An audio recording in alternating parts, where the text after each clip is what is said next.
Lady Jeanette T. Harvey stood on the south lawn of Bellingham Manor near the fountain, her gloved hands smoothing the emerald silk of her gown, watching the parade of guests with practiced composure.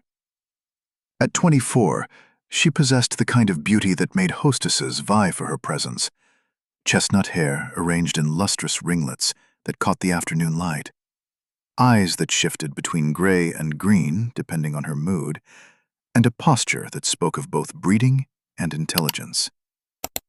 Today should have been her triumph. In 2 weeks, she would marry Lord Edmund Ashford, second son of the Earl of Braxton. The announcement had sparked celebration in every parlor from London to Bath.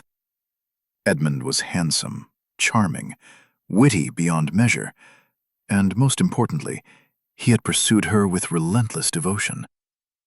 Or so everyone believed. Jeanette took a small bite of strawberry tart, her eyes following Edmund across the lawn. He was conversing with Lady Caroline Weston for the 4th time this afternoon. His hand gestured perhaps a touch too close to her arm. His laugh was perhaps a touch too intimate. Lady Caroline's expression was flushed with more than the warmth of the day. "Your betrothed seems quite attentive to the widow," Miss Harriet Pembroke murmured beside her, adjusting her parasol with a pointed tilt.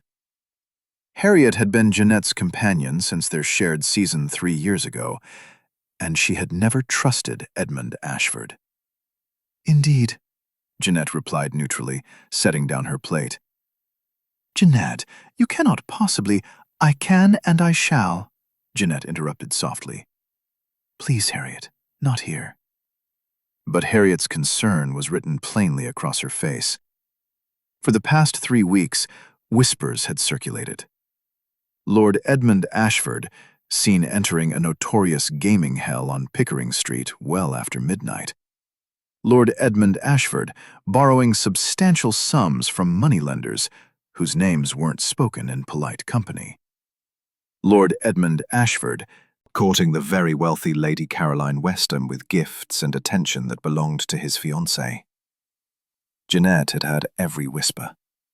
She had observed every sidelong glance, every pitying smile from other ladies who thought themselves so subtle.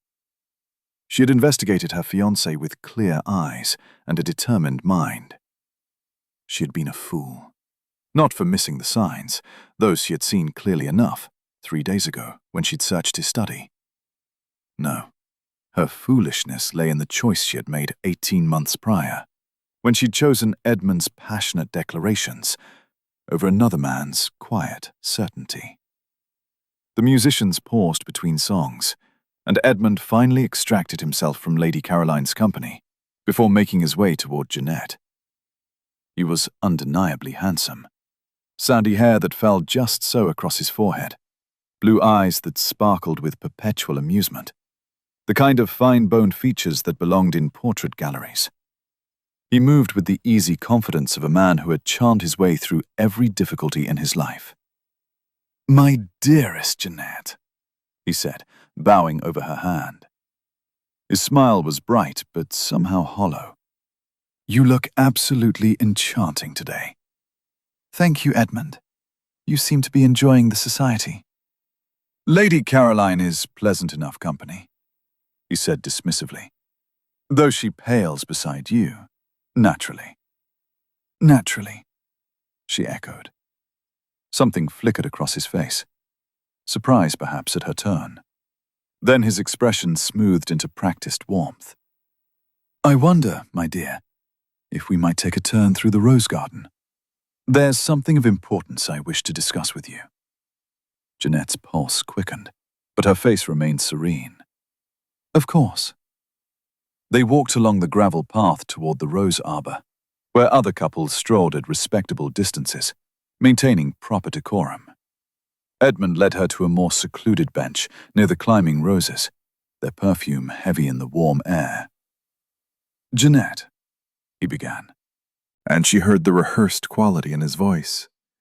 He had practiced this. "I find myself in a rather complicated situation." "Do you?" She turned to face him fully, her expression politely curious. "Indeed. You see, I have come to realize that perhaps our understanding was formed without proper consideration. We are not, I fear, as compatible as I initially believed." "I see." Her calm seemed to unsettle him. He had expected tears, perhaps pleading. "You are a remarkable woman, truly. But I think, that is, I believe it would be best if we ended our engagement," Jeanette finished quietly. Edmund's relief was almost comical. "Yes, precisely. You understand, then. I knew you would be reasonable about this." For a long moment, Jeanette simply looked at him. At this man she had thought herself in love with, who had written her poetry and promised her the world, who had whispered endearments while hiding gambling debts that would ruin any woman foolish enough to marry him, who was even now preparing to pursue a widow's fortune to save himself. "I understand completely," she said, rising to her feet. "I wish you well, Edmund." His surprise was genuine this time. That's all. No argument, no scene. What would be the purpose? She adjusted her gloves with deliberate care. "You've made your position quite clear." She turned and walked back toward the manor, her steps measured, her head high. Behind her, she heard Edmund's confused protest, but she didn't pause. By the time she reached the house, her decision was made.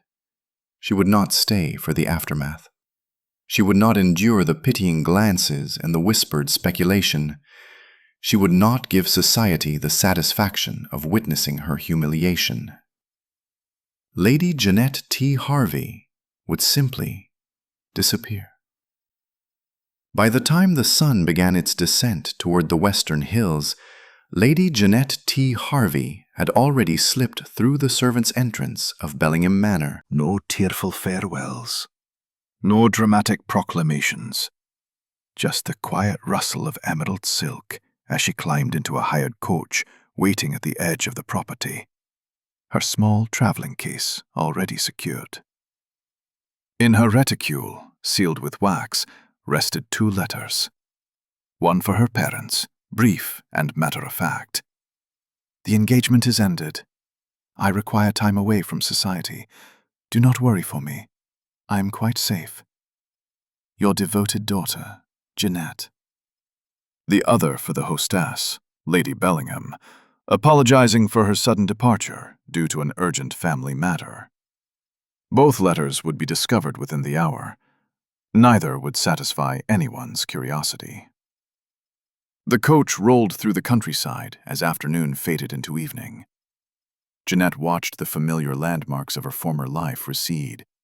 The stone bridge over the River Parrett, the church spire of St. Mary's, the orchards where she'd once walked with Edmund while he'd quoted poetry he'd probably stolen from better men. She felt nothing but a peculiar lightness, as though she'd set down a burden she hadn't realized she'd been carrying. "Somerset, miss?"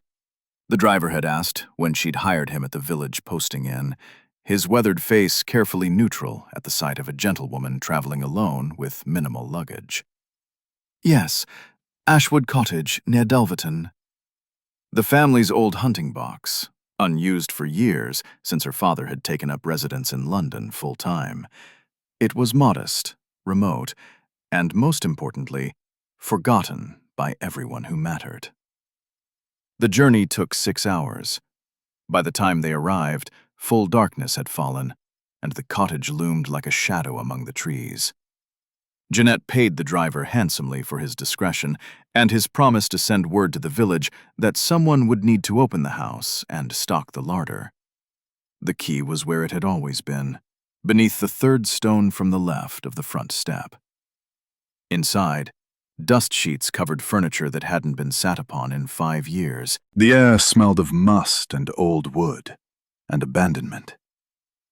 It was perfect. Jeanette lit a single candle and climbed the stairs to what had been her childhood bedroom during summer visits. The bed was still made, though the linens would need airing. She sat on the edge of the mattress, still wearing her evening gloves, and finally allowed herself to breathe. Behind her, in London and Bath and every drawing room in between, society was likely erupting. Where had Lady Jeanette gone? Had she discovered Edmund's debts, his affair? Had she run away in shame or heartbreak? The speculation would be delicious, scandalous, unrelenting. Let them talk. She was done performing for an audience that had never truly seen her anyway. For the first time in 18 months, Jeanette T. Harvey was precisely where she wanted to be. Alone, unbetrothed, and finally, blessedly free. Jeanette hired Mrs. Dawson from the village, a widow with capable hands and a blessed lack of curiosity about London gossip, to help air out the cottage and restore it to livability.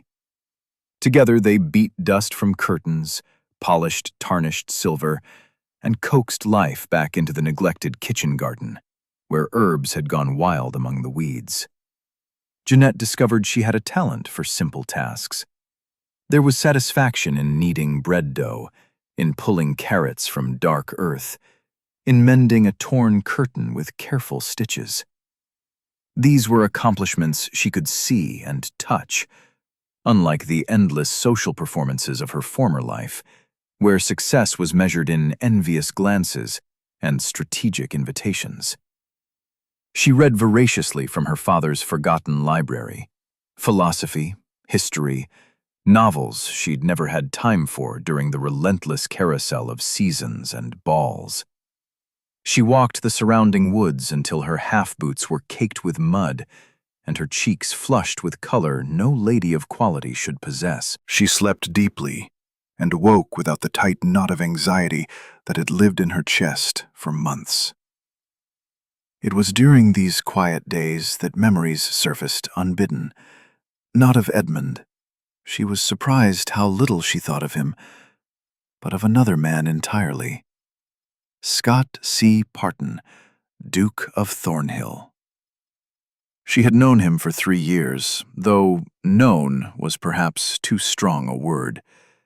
He appeared at the same functions she attended, moved through the same circles, yet always at the periphery of her awareness. While other gentlemen vied for her attention with elaborate compliments, the Duke simply existed, solid, present, watching with those steady gray eyes that seemed to see far too much. She remembered a conversation at Lady Pemberton's musicale 18 months ago, just after Edmund had begun his courtship. The Duke had materialized beside her during the interval, offering a glass of lemonade without preamble. "Lord Ashford is quite attentive," he'd observed, his voice low and measured. "He is charming," she'd replied, perhaps too defensively. Charm is easy when one has had a lifetime of practice. It hadn't been said unkindly, merely stated as fact. Substance takes longer to build. She'd bristled then, thinking him jealous or presumptuous. Now, pulling weeds from between the lavender plants, she understood he'd been trying to warn her. There had been other moments. At the Rothschild ball, when Edmund had disappeared for an hour and returned smelling of brandy and perfume, the Duke had caught her eye across the room. No words, just a look that said, "I see what you're pretending not to notice." At the theater, when Edmund had failed to appear for an engagement, claiming business matters, the Duke had quietly escorted her to her carriage, his presence a reproach to the absent man. He had never pressed his suit, never declared himself, yet somehow she had always known. Known that he saw her, truly saw her, in a way Edmund never had. The knock came on a Tuesday afternoon, 3 weeks to the day since Jeanette had fled Bellingham Manor. She was in the garden, her hands dirty from transplanting roses, her hair falling loose from its pins, wearing a simple day dress that would have horrified her London modiste. Mrs. Dawson had gone to the village for supplies, leaving Jeanette blissfully alone with the bees and the birdsong. The second knock was more insistent. Jeanette wiped her hands on her apron and made her way through the cottage, assuming it was the vicar's wife come to call with thinly veiled curiosity. She opened the door and felt the earth shift beneath her feet. Scott C. Parton, Duke of Thornhill, stood on her threshold. He was taller than she remembered, or perhaps it was simply that she'd never stood this close to him, without the buffer of a ballroom between them. Dark hair, slightly windswept from travel. Grey eyes that held hers with unsettling directness. He wore riding clothes rather than formal dress, practical and well-made, and there was mud on his boots. Behind him, pulled up in the lane, stood an elegant black carriage bearing the Thornhill crest, the horses still steaming from what must have been a long journey. "Lady Jeanette," he said, and his voice was exactly as she remembered, low, steady, without artifice. "Your Grace." She was suddenly acutely aware of her dirt-streaked dress, her bare hands, her unbound hair. "This is unexpected." "May I come in?" She should refuse. Propriety demanded it. A gentleman alone with an unchaperoned woman in a remote cottage was the very definition of scandal. But then she had already embraced scandal when she disappeared from society without explanation, and propriety seemed a peculiar concern when standing face to face with a man who had travelled across half of England to find her. She stepped aside. He entered, removing his hat, And somehow the cottage's small parlour became smaller still, with his presence filling it. "How did you find me?"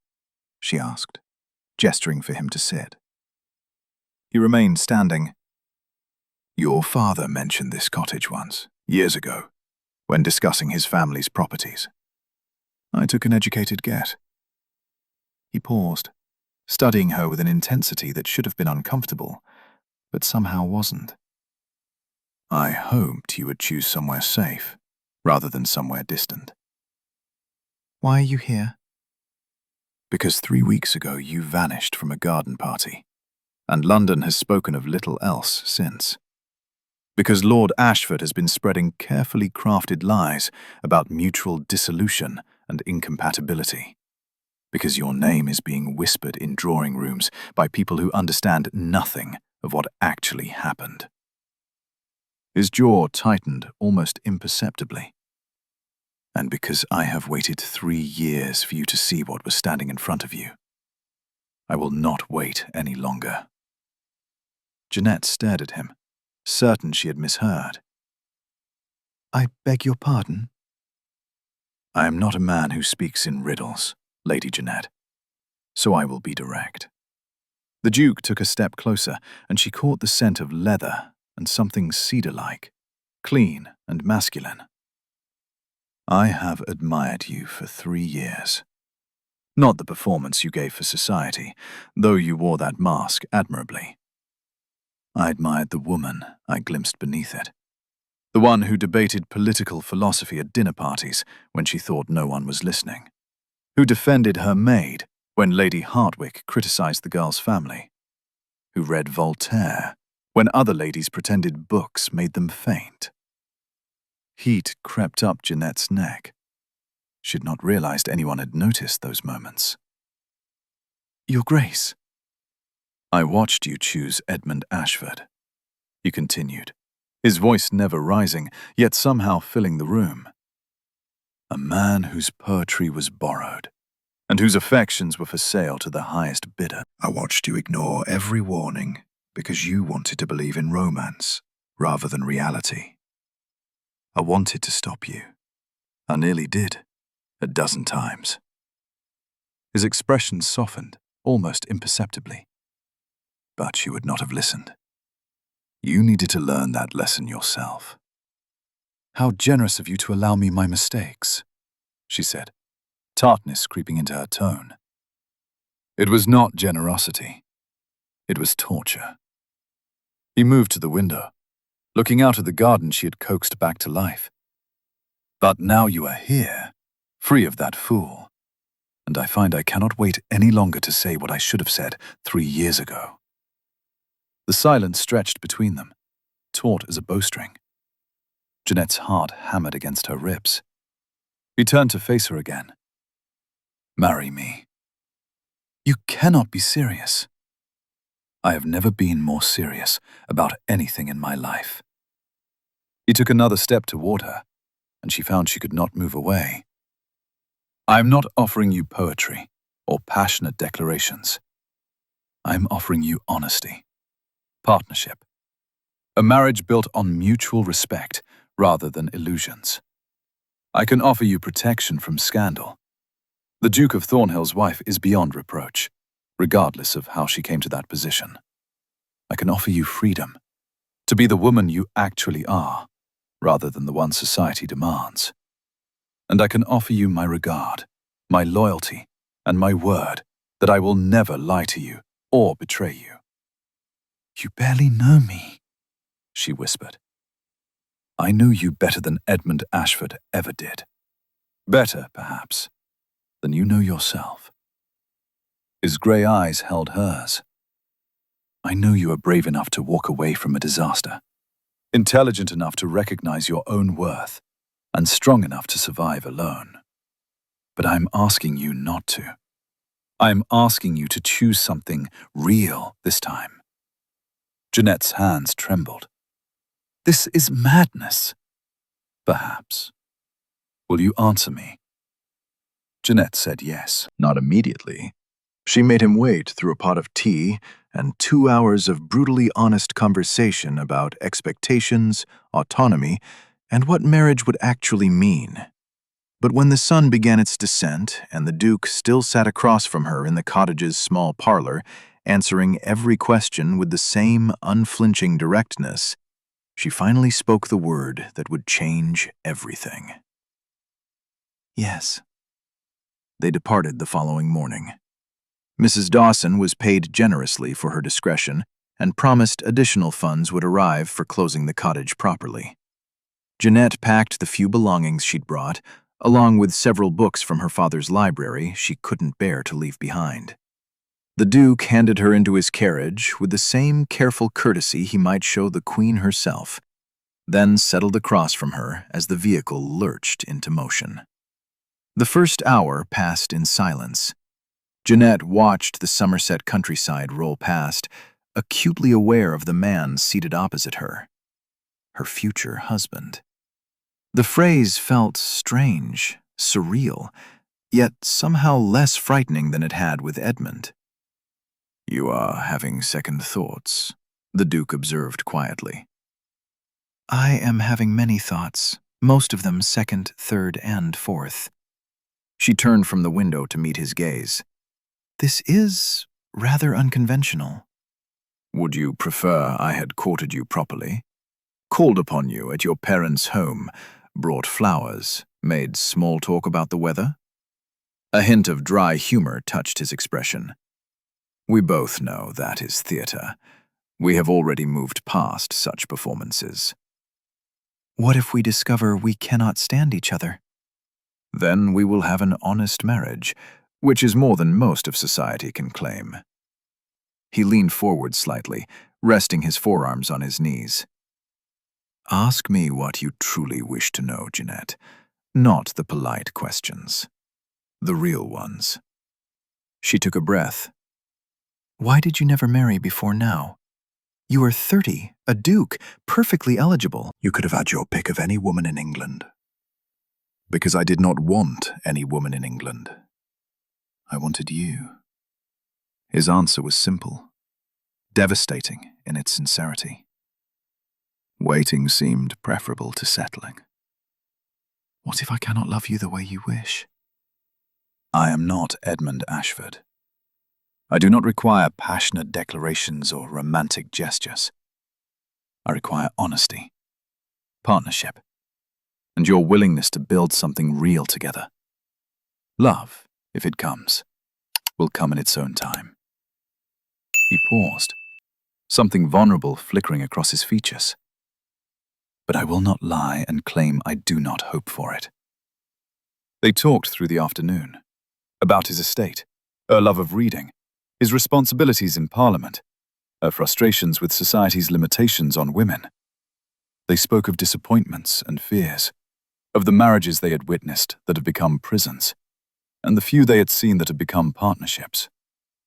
They arrived at Thornhill Park as twilight painted the sky in shades of violet and gold. The estate emerged from the landscape like something that had grown there rather than been built. Stone and ivy, ancient oaks framing the drive, windows glowing with welcoming light. It was not the largest house Jeanette had ever seen, nor the most ostentatious, but there was something solid about it, permanent, as though it had withstood centuries and would withstand centuries more. The Duke handed her down from the carriage just as the front door opened. A woman in her 50s appeared, her iron-grey hair arranged with severe efficiency, a dark dress marking her as the housekeeper. Behind her, the staff assembled in perfect formation, but their faces held curiosity rather than judgment. "Mrs. Thornbury," the Duke said, "may I present Lady Jeanette Harvey? She will be the Duchess of Thornhill within the week. Please prepare the blue suite for her." If Mrs. Thornbury was shocked by this sudden announcement, she revealed nothing beyond a slight widening of her eyes. She curtsied deeply to Jeanette. "My lady, welcome to Thornhill Park. I hope you will be very happy here." There was genuine warmth in those words, and Jeanette felt something tight in her chest begin to loosen. "Thank you, Mrs. Thornbury." The housekeeper led her through halls that spoke of history without ostentation. Portraits of previous dukes and duchesses, furniture worn comfortable by generations of use, floors polished by decades of care. The blue suite was spacious and beautiful, the bed already turned down, a fire crackling in the hearth despite the mild evening. "His Grace thought you might wish to rest before dinner," Mrs. Thornbury said, directing two maids who brought in Jeanette's modest luggage. "But he asks if you would join him in the library at 8, if you are not too fatigued from travel. I will be there." Alone, finally, Jeanette sank into the chair by the fire. Through the window she could see the estate gardens stretching toward the woods beyond. Neat rows of vegetables beside ornamental flowers. Beauty and practicality coexisting. It was so unlike Edmund's family seat, where everything had been for show, where the stables were gilded, but the servants' quarters leaked, where money flowed toward appearances, while foundations crumbled beneath. A soft knock interrupted her thoughts. A young maid entered, her arms full of fabric. "Begging your pardon, my lady, but Mrs. Thornbury thought you might need something suitable for dinner. These belong to His Grace's mother. She passed 5 years ago, but she was about your size, and Mrs. Thornbury kept everything properly stored." The gown was simple but elegant. Deep blue silk with minimal ornamentation. Jeanette touched it, feeling the quality of the fabric, the careful preservation. Even in death, the previous Duchess was being honored. Her possessions maintained rather than discarded. This was a house that valued permanence over fashion. Substance over show. This was a man who built foundations meant to last. The wedding was scheduled for 3 weeks hence, time enough for the banns to be read and for Jeanette's parents to make the journey from London. Her father's letter, when it arrived, was surprisingly supportive. He had never trusted Edmund and was relieved his daughter had found a man of actual substance. Her mother's response was more complicated, a mixture of concern about the scandal and barely concealed triumph at securing a duke for a son-in-law. But those 3 weeks belonged to Jeanette and Scott alone, and they used them to build something neither had experienced before: genuine companionship. They breakfasted together each morning in the smaller dining room, discussing the news Scott read aloud from the London papers. Jeanette discovered he was surprisingly radical in his politics, supporting reforms that would have scandalized most of his peers. He discovered she had a sharp mind for economics and had been secretly managing her family's household accounts for years because her father couldn't be bothered and her mother had no head for numbers. "You should see the estate books," he said one morning, pushing his coffee cup aside. "I would value your perspective on some investments I'm considering." She had expected polite deflection, the way Edmund had always changed the subject when she ventured opinions on anything of substance. Instead, Scott spread ledgers across the breakfast table and spent 2 hours genuinely listening to her analysis of crop rotation yields and tenant rent structures. They rode together in the afternoons, Jeanette on a spirited mare that Mrs. Thornbury had insisted belonged to the previous Duchess. Scott was an excellent horseman, but he never showed off, never raced ahead to prove his superiority. He simply rode beside her, pointing out landmarks, sharing the history of the land his family had stewarded for generations.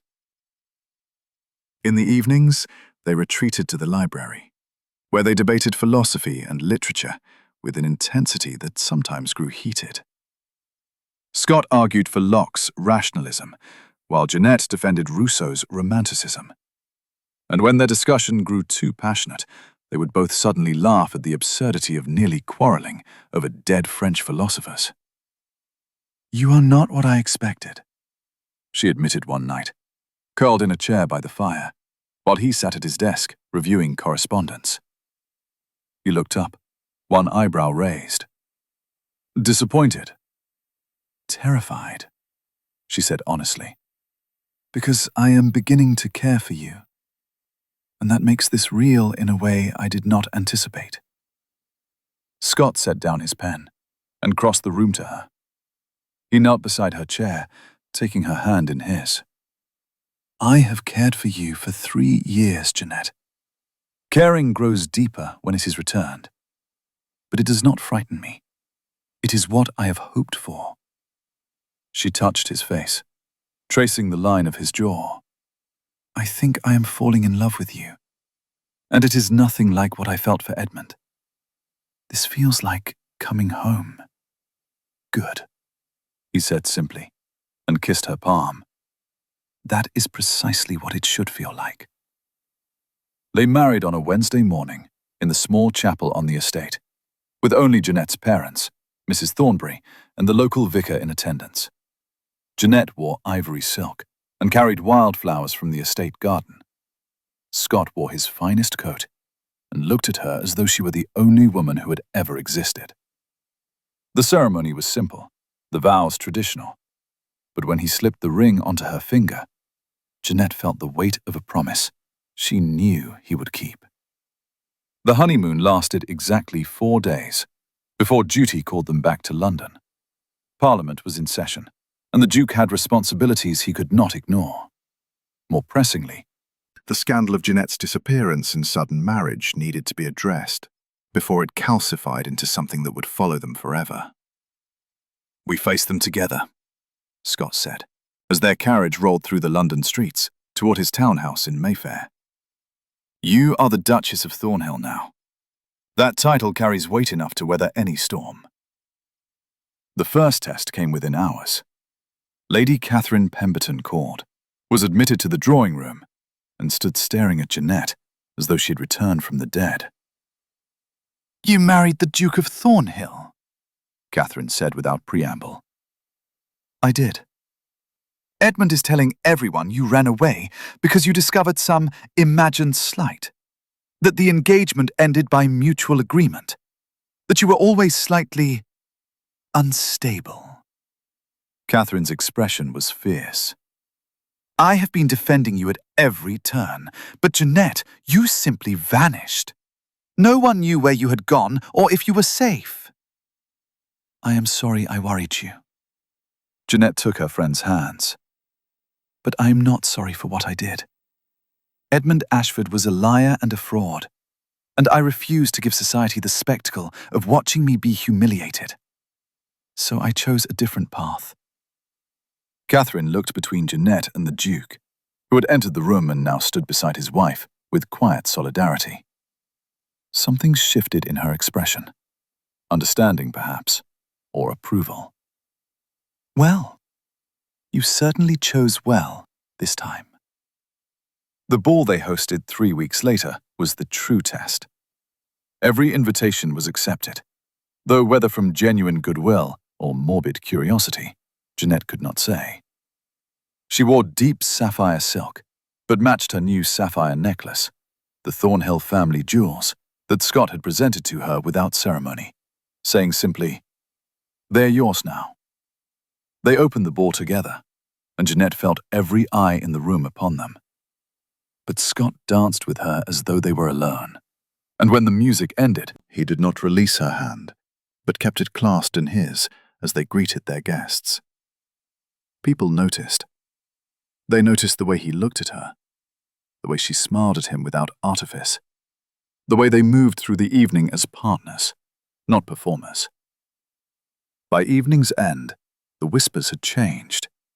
This was not a marriage of convenience or scandal. This was something real. 5 years had transformed Thornhill Park in ways both visible and invisible.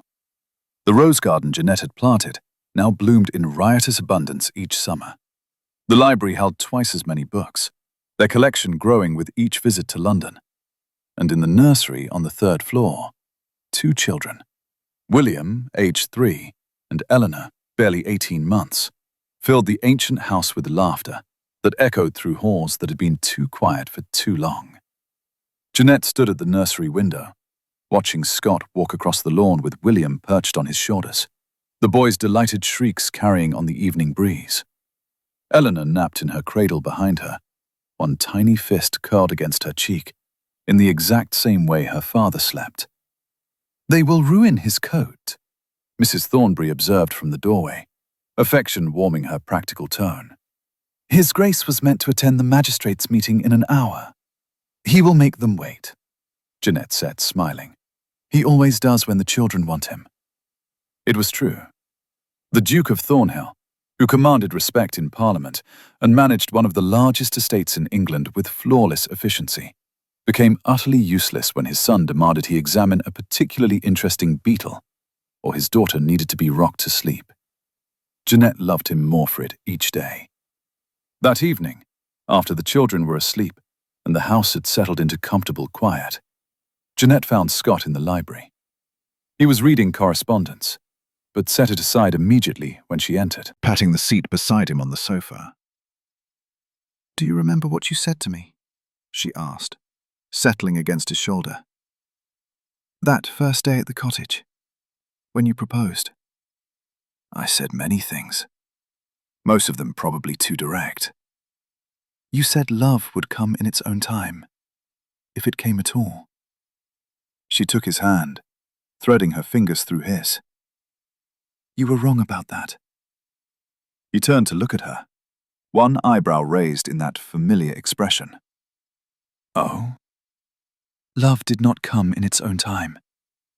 It came in 1,000 small moments. In morning conversations over coffee. In the way you listen when I speak. Truly listen. As though my thoughts matter as much as your own. In watching you with our children.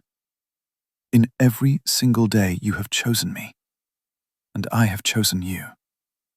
She touched his face, feeling 5 years of intimacy in the gesture. "Edmund offered me poetry. You offered me partnership. And I have learned that partnership is the finest poetry ever written." Scott pulled her close, pressing a kiss to her temple. "I loved you for 3 years before you knew it. I will love you for 50 more, God willing. That is a promise you will keep," she said with certainty. "Always," he replied, and kissed her properly. Outside, the stars emerged over Thornhill Park, bearing witness to a love built not on grand gestures or passionate declarations, but on something far more enduring. The daily, deliberate choice to see each other clearly and love what they found.